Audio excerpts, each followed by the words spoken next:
As the Miami Dolphins look to right the ship offensively amidst their current quarterback situation, we look across the league to a number of Shanahan disciples and experiences that they have had and are having, and how those lessons might help Mike McDaniel.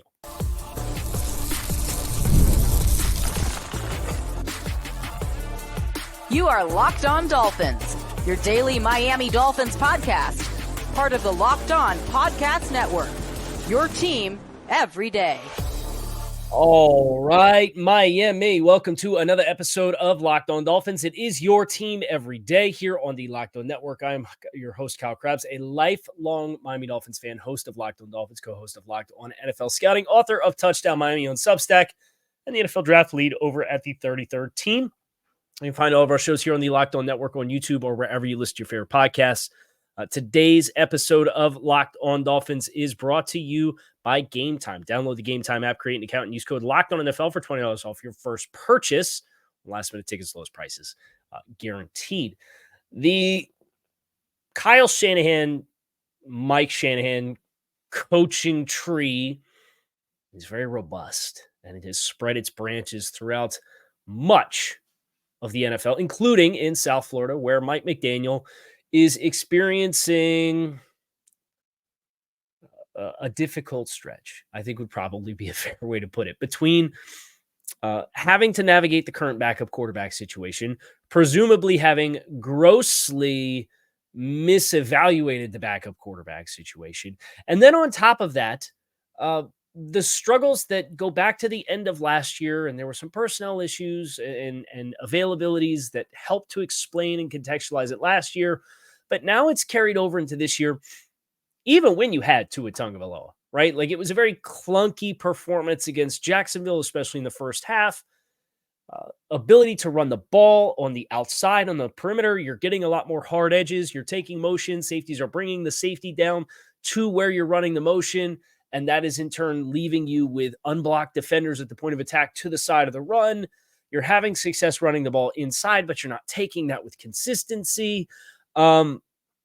There's a lot of problem solving that needs to take place with the Dolphins and their offensive play calling and their ideology and how they're doing all of this. And I think there's things that are short-term fixes. I think there's potential long-term pivots for the strategy of the team. And we're going to look at short-term fixes and long-term pivots and put it through the lens of the Dolphins based on the successes and failures of some other members of the Shanahan tree that are a little bit deeper into their coaching tenures with their respective teams. Because I would point to the interview that Sean McVay did with the Athletic Football Show. And this came out 2 months ago. Sean McVay did a sit-down, hour-long interview with Robert Mays. And they talked about everything from perspective and program development and X's and O's and how their successes and failures helped with the early success of the Rams offenses, helped to then spur some pivots and some ideological things that they did from both a roster construction standpoint and also from a scheme and play design perspective. And it's all very, very helpful stuff. And I think a lot of it is applicable to what the Dolphins are currently experiencing with Mike McDaniel. And I can't take full credit for the idea of today's show because it came in part from an exchange that I had with Brett Coleman. And if you're not familiar with Brett, Brett is an outstanding football personality, and he does work for Underdog. He does work for the Chargers. He has his own YouTube channel, The Film Room. He does the Bootleg Football podcast. Outstanding mind, right? And Brett said, if you look at the bad starts for trendy preseason contender picks like Dallas, Cincinnati, Miami, blah, blah, blah, the common denominator, awful run game, awful run defense, or both. More than any of the season in the last 7-8 years, soft teams are being punished. Also, yes, I know Miami's its own thing, but they still can't run the ball. Will be a problem no matter who is throwing it. Somebody took that and referenced the numbers that I have as far as the Dolphins with their inside and outside runs. And some Dolphins fans have been quick to point out that, well, they're getting hard edges, and that's taking away the outside run. And that's why we're just going to continue to sit here and beat the drum about the basic short-term fix. And it's not going to fix all the problems that you have. But if you're getting light boxes and you're getting hard edges on the defense, run the ball between the tackles. That's not hard, right? And you see glimpses of it, and then they get away from it, and they try to go back to their core principles, and they're continuing to try to problem solve, right? But somebody had referenced the stats that I had as it pertained to the outside run successes and failures. And I had responded with Brett and said, Miami experiencing is a little bit of an identity shift where they're suddenly very capable with gap concepts and hitting between the tackles. And the last person noticed is McDaniel, because he continues to call the wide zone stuff and take negative plays way too often. And, Brett and I had an exchange about the wide zone and what it does to the linebackers. And that's all very well established. And it's true, but it's not working right now because you don't have answers. And they're giving you something, so you should take it. And this is what Brett's last post sent to me. He's currently on the same arc as McVay. Give it a few years, and your average interior offensive line weight will be 330. Right? And this is what Sean McVay did. And Sean McVay talks about this with the sit-down, the hour-long sit-down he did with the Athletic Football Show. And he talks about more than one thing we're going to talk about here on the show. The other one is a thing I think the Dolphins are currently wrestling with as well. But he talks about the transition from wide zone being a predominant identifier of their offense to running a lot more inside zone and duo, which is where you're getting double teams inside. It's a little bit more of a north and south type of run. You can still build play action passing off of it, but the way it works is a little different. Some of the manipulation of the second level, it's not so much horizontal displacement. It's a little bit more vertical. Those guys got to step and get downhill. And it kind of changes your landmarks and where you're throwing the ball with some of your play action passing stuff. But McVay caught this with the Fangio defense and then Belichick in the Super Bowl, and the following year was a down year for them. And they really had these issues with running the ball, and the evolution has been to go heavier inside and to be more of a duo and in between the tackles type of running team. And I do think long-term, like from a roster composition perspective, if this is the pivot that McDaniel ends up taking, yes, you're going to need to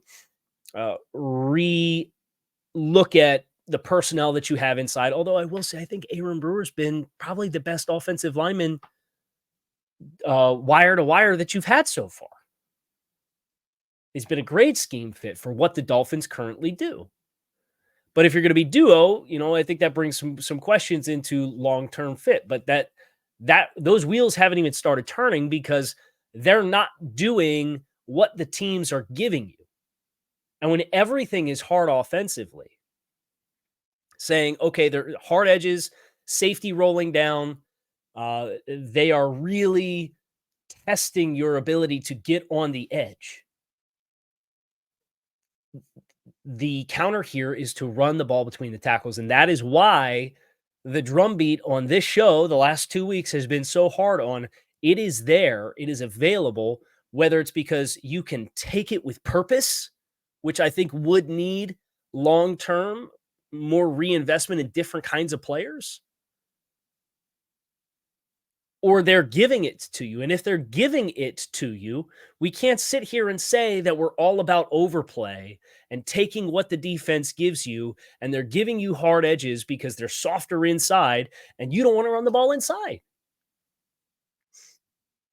So that's a lesson. Like McVay went through that whole process and he came out the other side of it and said, we could still maintain our interior pocket integrity with our play action passing by being more duo oriented.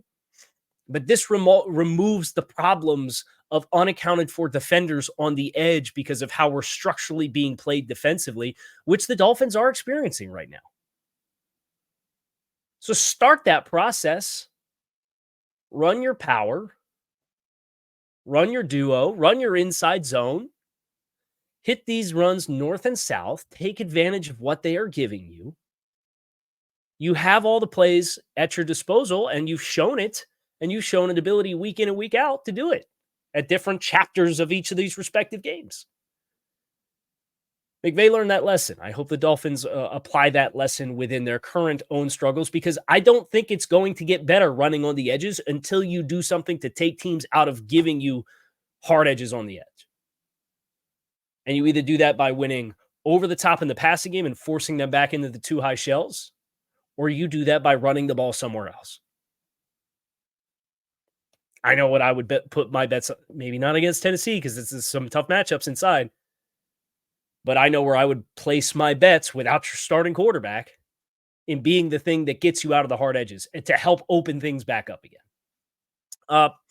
Speaking of the backup quarterback, Matt LaFleur doing some interesting things in Minnesota, or in Green Bay, that drew the compliments of one Minnesota coach that Dolphins fans are very familiar with. We're going to talk about that next here on this episode of Locked On Dolphins.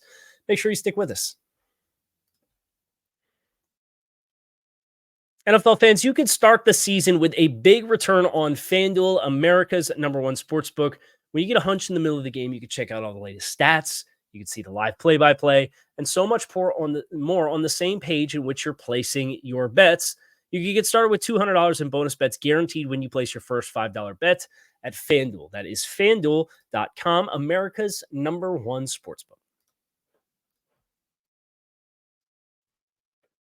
The quote comes from Brian Flores discussing Matt LaFleur.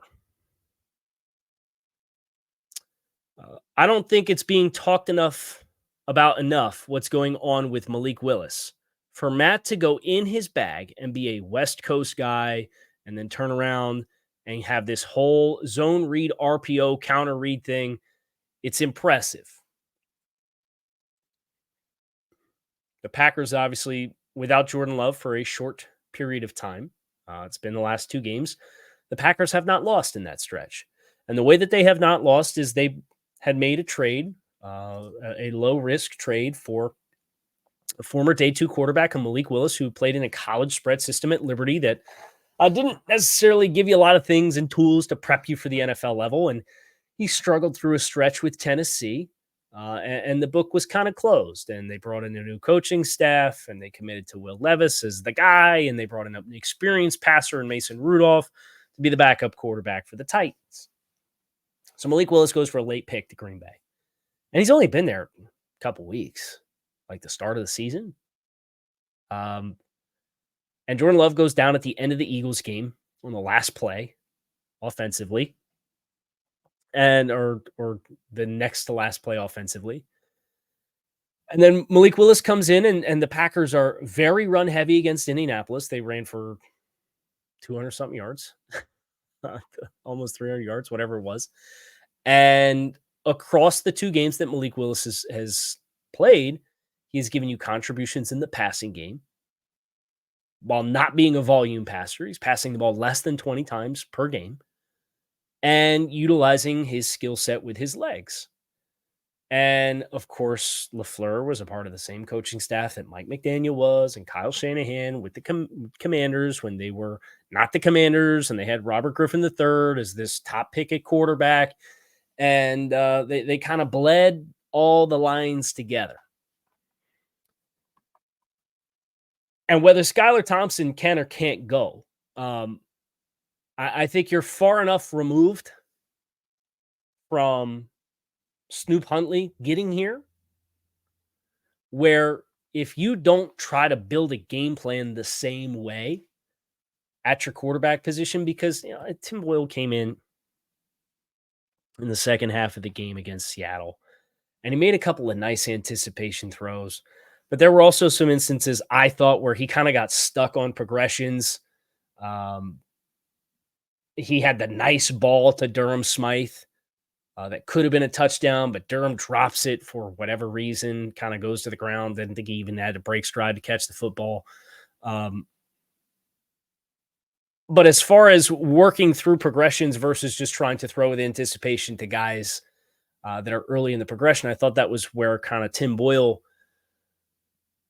he lacked the back-breaking plays that Skylar did, and I thought part of Skylar shooting himself in the foot with how he played the game was, if you're going to do under center play action pass, and you are going to run somebody out into the flat, you're going to run the fullback out behind him and cut the end man on line of scrimmage, and Devon Achane is going to be leaking as the second player into the flat, and you've lifted that player out. And if you're going to do the ball fake and get to the top of your drop, and that flat has been vacated, and that edge defender has been cut by the fullback, and it's 3rd and 2, and your objective is to throw the ball into the flat to your running back, you got to throw the ball. Skylar didn't throw it, and instead, he looks to the middle of the field, and lo and behold, there's an A-gap pressure that's coming through, and he takes a massive hit, and he gets hurt on the play. The play was designed to go to the flat. And again, I continue to get tweets and DMs and private messages about the offensive line. If it's 3rd and 2 and you schemed up a target to the flat and it's there, you got to throw the ball. Otherwise, you're going to take a sack. And that's exactly what happened. And I don't blame the offensive line for it. They were hot. You have to throw hot, and the throw was available. And I get it's been a point of frustration, and I get the offense isn't working, but like it for me is so far down the list of things that is an issue with what is not working with the offense. You're structurally trying to run plays into areas that defenses are structurally not giving you with just alignment and body count. That's never going to work. It's never going to work. No, in the history of mankind, unblocked defenders to the point of attack, I don't know that it's undefeated. It's not undefeated like Father Time, but it might be pretty darn close.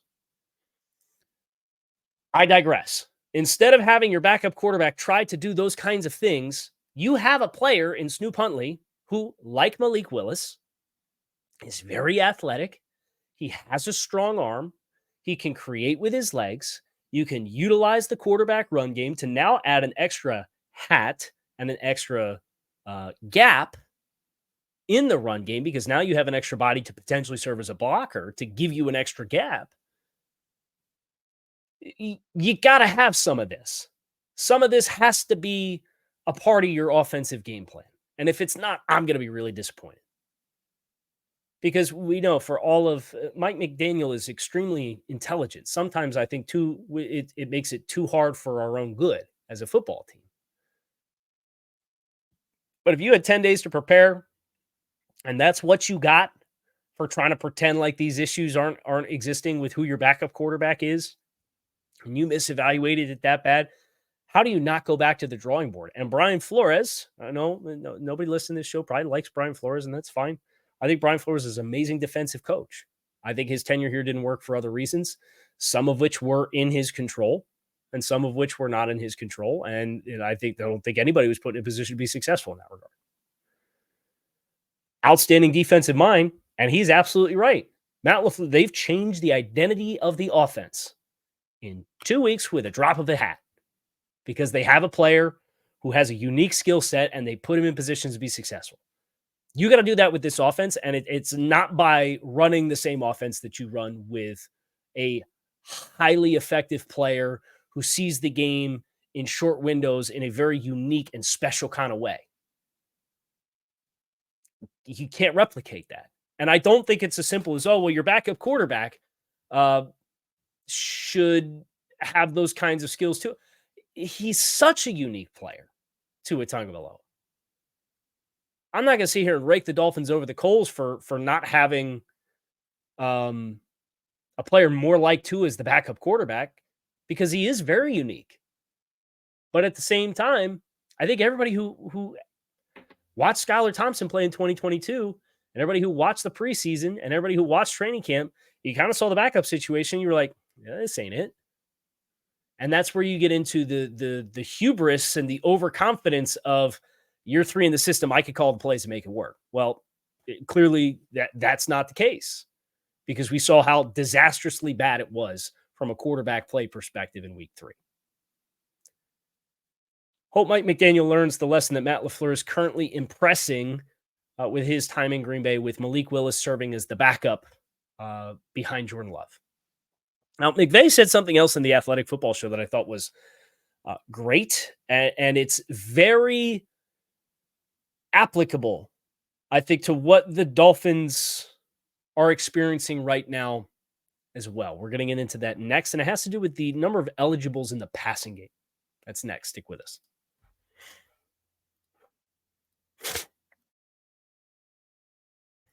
Today's episode of Locked On Dolphins is sponsored by BetterHelp. What's something you'd love to learn as an adult?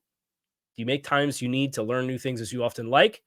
Or was that lost in your childhood? Kids are always learning and growing, but as adults, sometimes we lose that curiosity. Therapy can help you reconnect with your sense of wonder because your back-to-school era can come at any age. If you're thinking of starting therapy, give BetterHelp a try.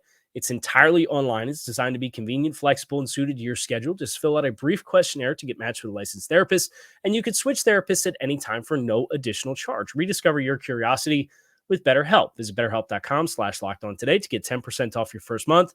That's BetterHelp, HELP.com/LockedOn. McVay had this whole thing about Matthew Stafford and why he's so good and what he gives you from an access to levels of the field perspective. And I think that's something that with Tua, even with Tua, I should say,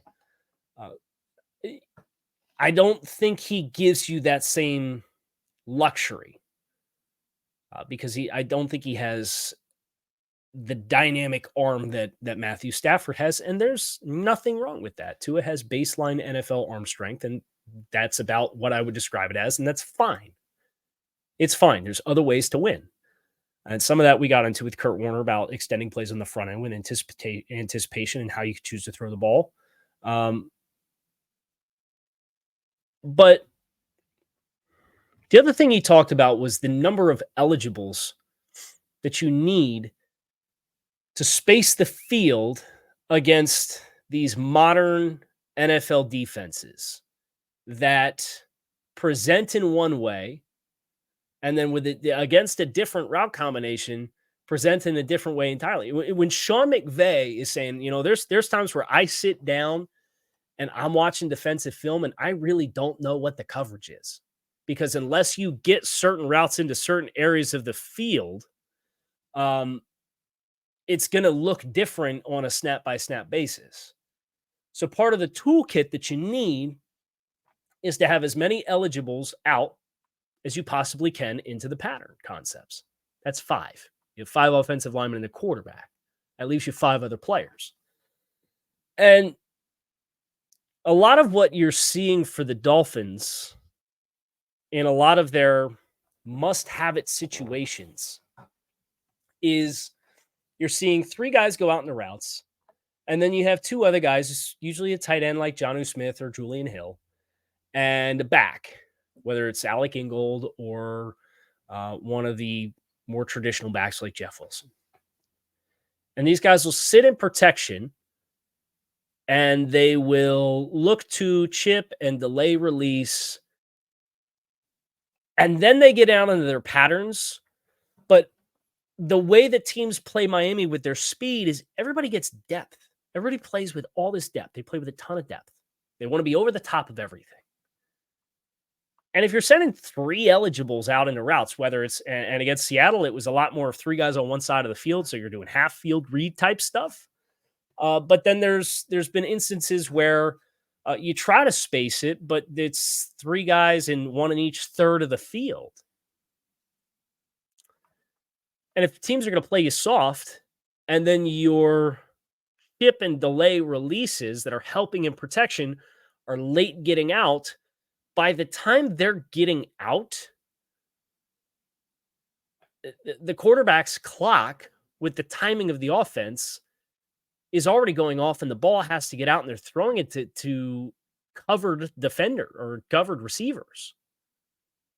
I go back to the interception that Tua threw against the Bills in the second half. That was the pick 6, where we had the nasty Buffalo pressured with 4, and they ran a couple of twists, and the offensive line didn't pass it off all that effectively, but it wasn't 3rd and forever. And Jeff Wilson's in here in the backfield, and he's like looking to chip or delay release, but the end goes inside, and Ed Oliver loops around the outside. But because the end goes inside, Jeff Wilson kind of slow plays getting out and then works out into his check down underneath. If he's available earlier and he doesn't waste any time getting out, Tua can probably get the ball to the check down, and maybe he makes a guy miss and gets a first down.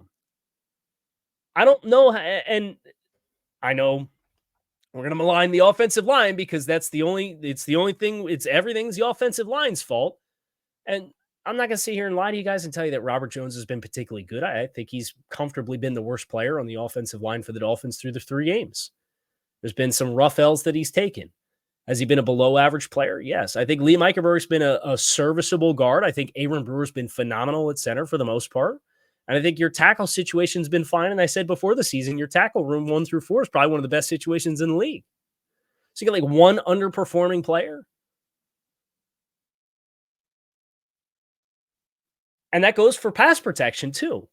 Or did Austin Jackson have a rough second half against Von Miller when the Dolphins were down 21 points? Yeah, I think a lot of people would. I think you go back and watch Jacksonville and watch Von Miller tear through those guys when the Bills were up big. It's an unfortunate reality. You earn the right to rush the passer. The Bills did that with the game script. I don't expect a lot of offensive tackles to have success against a rejuvenated September Von Miller, who's a Pro Football Hall of Famer. I'm not making excuses for him. He needs to be better if he wants to be the best version of himself. But realistically, you got to understand the context of why those plays are happening. And a lot of times, the help that you're getting with your tight ends and backs and delayed releases and getting out in the flats, it's negligible because teams don't blitz you anyway. So get those guys out into patterns and space the field with 5 receivers. I know you have the luxury of speed with Tyreek Hill and Jalen Waddle. You could space the field differently with less guys. But how teams are playing you right now, especially with the backup quarterback situation, you need the answers. I mean, you need to give as many eligibles as possible. And instead, we're doing this escort balloon bubble where you got 3 guys running routes, and then you got a lead blocker with a swing route out of the backfield. So now you got 2 guys to run one route that you've thrown 3 times all season. Like all that stuff for me, I'd be putting under a microscope and asking myself, is this effectively working to give us the answers we need to attack the overplay that we're getting? And if the answer is yes, then start throwing that damn balloon. But if the answer is no, stop burning 2 eligibles to run a swing route that's 5 yards deep in the backfield that you're not even throwing the ball to because the other teams aren't respecting it. They're sitting deep. And that goes back to what we said about taking profits and taking the checkdowns. If that's there and they're not going to respect it, at least throw it. And if you're not, let's stop calling it because you're burning 2 guys to run a route that they're not even covering. And it creates all other kinds of problems for the passing game, at least in my opinion. That's my 2 cents. It's my opinion. It's how I've watched the film. It's how I look at what other teams in this tree are experiencing and have experienced and the lessons that they've learned, that they're a little deeper and more mature into their careers as far as Mike McDaniel being a 3rd-year head coach and play caller. And it's the search for answers, and it's the search for relief from the problems. And Sean McVay talked about that in the Athletic Football Show sit down too. He talked about, the only way to get better as a play caller is through failure and having to find the solutions to problems in real time. I think for the first time in Mike McDaniel's tenure as the play caller, you've hit an extended period where he is having trouble finding the answers and solving the problem. And I don't think doing more of the same and throwing more layers on top of it is the answer. We'll see if he comes to the same conclusion or not. That's going to do it for us here on Locked On Dolphins. I am Kyle Krabs. You can find us on YouTube or wherever you listen to your favorite podcasts. I appreciate you guys for checking out the show. Make it a great rest of your day. Go Fins. I'll talk to you all again tomorrow for Crossover Thursday with Locked On Titans.